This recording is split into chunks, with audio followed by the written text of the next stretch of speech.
Hello and welcome to this episode of White Glove Geography. Today we're looking at food in the UK, the section about locally produced food and also the increase in the amount of agribusiness in the UK. The key themes today are locally produced food, food miles, carbon footprints, the effect on food prices, productivity and the positives and negatives of agribusiness.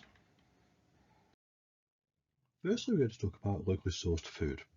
And we're going to think about the stacked percentage bar chart on the left hand side here. It's clear on the stacked percentage bar chart that there's very little movement in the number of people who say it's not very important at all to buy local. However, there's been a huge increase who now say it's very important, from 6% in 2005 to 22% in 2017. So that's an increase of 16%. One of the most interesting sections on here is the neither nor section. So those are the kind of undecided people, or maybe didn't know about it. So the people who are kind of sitting on the fence, who haven't made a decision yet, that's gone down quite drastically from 2005 to 2017. It's gone down by 15%. So I suspect that's probably because more people are aware of this. Some people argue it's better to buy meat, say, from the local butcher because there's what's called provenance. Provenance is just being able to track the origin of something, so you know where the meat has come from. You could say it's fresher, it's travelled a shorter distance.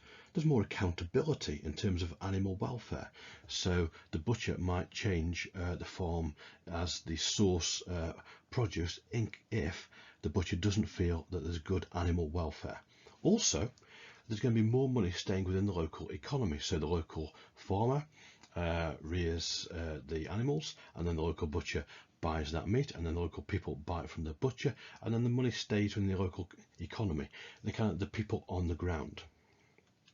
Now, some people are put off buying local. Sometimes it could be seen as more expensive depending what the types of goods are.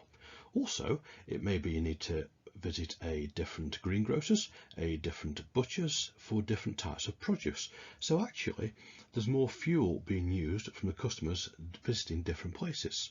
And also then, if there's more fuel being used, that's more CO2 going into the atmosphere. Also, if you're just buying local, you're kind of reducing your choice of goods. So you're kind of coming into seasonality again. You're only buying things that are in season, that are grown locally. Also, the image that we've got on the top right hand side here, we've got just kind of normal vegetables and fruit going on here, and people have kind of been conditioned into supermarket food, the kind of the perfect potato, the perfect carrot, all nicely wrapped in cellophane, forgetting that actually it comes out of the ground with mud and dirt on it. In fact, Morrison's now has a kind of wonky vegetable section, so it's a little bit cheaper, and it's just acknowledging that these things don't come out of the ground perfect always. In terms of local produce, the positive is that it travels a shorter distance, so that reduces the number of food miles. So that reduces the amount of CO2, greenhouse gases, and also, say, methane.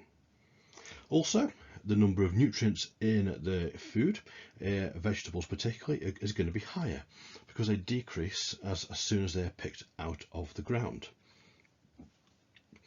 In terms of some other negatives, we need to accept that if we are buying just local, that's going to impact LIC fair trade schemes. So people in LICs are not getting the trade with HICs. So should there be more of a balance between buying local and buying fair trade from abroad? So there's a lot of positives and negatives here about buying local. If we're not familiar with farming, and it's something that doesn't come into our lives very much, we might not have heard the term agribusiness. But since the 1960s, there's been a huge increase in agribusiness. So that's where large firms are often controlling large areas of the land and larger farms. There's many of the smaller farms have now been bought up by large firms, and the farm sizes are now increasing, and the field sizes are now increasing. So to make that happen, hedgerows, those kind of hedges between the fields, those have been removed to make the field sizes much larger. The positive of that is the land is now able to produce a lot more food, and that means that prices often have gone down because it's more efficient.